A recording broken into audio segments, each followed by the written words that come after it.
ঘুমানোর আগে কিছু আমল করে জেগে উঠুন ফজরে। আসসালামু আলাইকুম প্রিয় দর্শক, আশা করি সকলে ভালো আছেন। ঘুমানোর আগে কিছু আমল নিয়ে আলোচনা করব।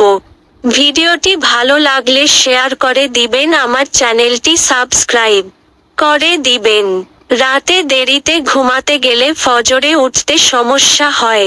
এটা অস্বাভাবিক নয়।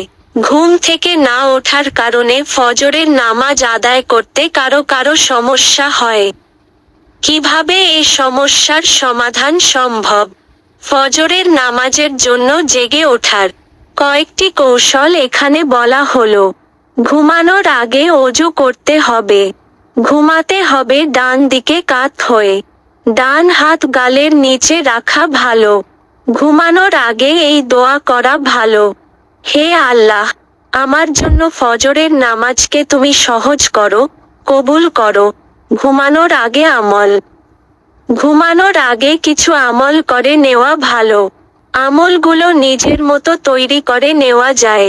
উদাহরণ হিসেবে বলা যায়, ঘুমানোর আগে পড়া যেতে পারে সূরা ফাতিহা, দরুদ শরীফ, আয়াতুল কুরসি, সূরা ইখলাস, সূরা ফালাক, সূরা কাফিরুন, সূরা নাস, সূরা বাকারার শেষ 2 আয়াত, সূরা হাশরের শেষ আয়াত, সূরা তওবার শেষ 2 আয়াত, সূরা আল ইমরানের শেষ 10 আয়াত, সূরা মুলক ইত্যাদি।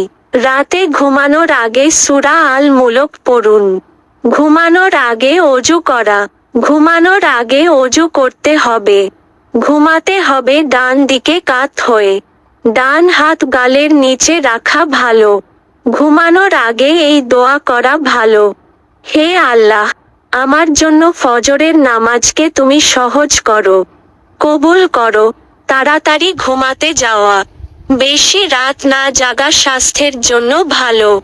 রাত জাগার যুক্তিসঙ্গত কারণ না থাকলে সেটাই উত্তম। ঘুমের আগে মুঠোফোন সহ সব ধরনের ডিভাইস থেকে নিজেকে দূরে রাখলে সময়মতো ঘুমানো সহজ হয়। রাতের শেষ প্রহরে রাসূলুল্লাহ সাল্লাল্লাহু আলাইহি ওয়াসাল্লাম কি আমল করতেন? গুগল প্লে স্টোরে ব্যবহারযোগ্য অনেক ধরনের অ্যাপ পাওয়া যায়। সময়মতো ওঠার জন্য কোনো অ্যালার্ম অ্যাপ ব্যবহার করা যায়। ঘুমের চক্র খেয়াল করা। প্রত্যেক মানুষের ঘুমের একটা নিজস্ব অভ্যাস আছে। কেউ ঘুমান 8 ঘন্টা, কেউ 7 ঘন্টা, কারো ঘুম হয় 6 বা 5 ঘন্টা। ধরা যাক, ফজরের নামাজের জন্য ভোর 5টায় উঠতে হবে। তাহলে ঘুমের ধরন অনুযায়ী ততক্ষণ আগে ঘুমাতে যাওয়ার অভ্যাস করুন। বিতরের নামাজের পর দোয়া করা।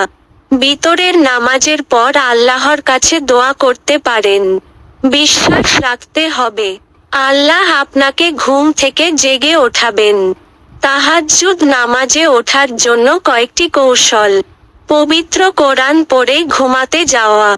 ঘুমাতে যাওয়ার আগে পবিত্র কোরআন থেকে সূরা পড়া যায়।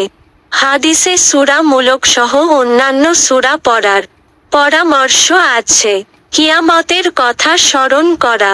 ভালো কাজ করলে কিয়ামতের দিন পুরস্কৃত হবেন। আল্লাহর কথা মেনে চললে দুনিয়া ও আখিরাতে সফল হতে পারবেন।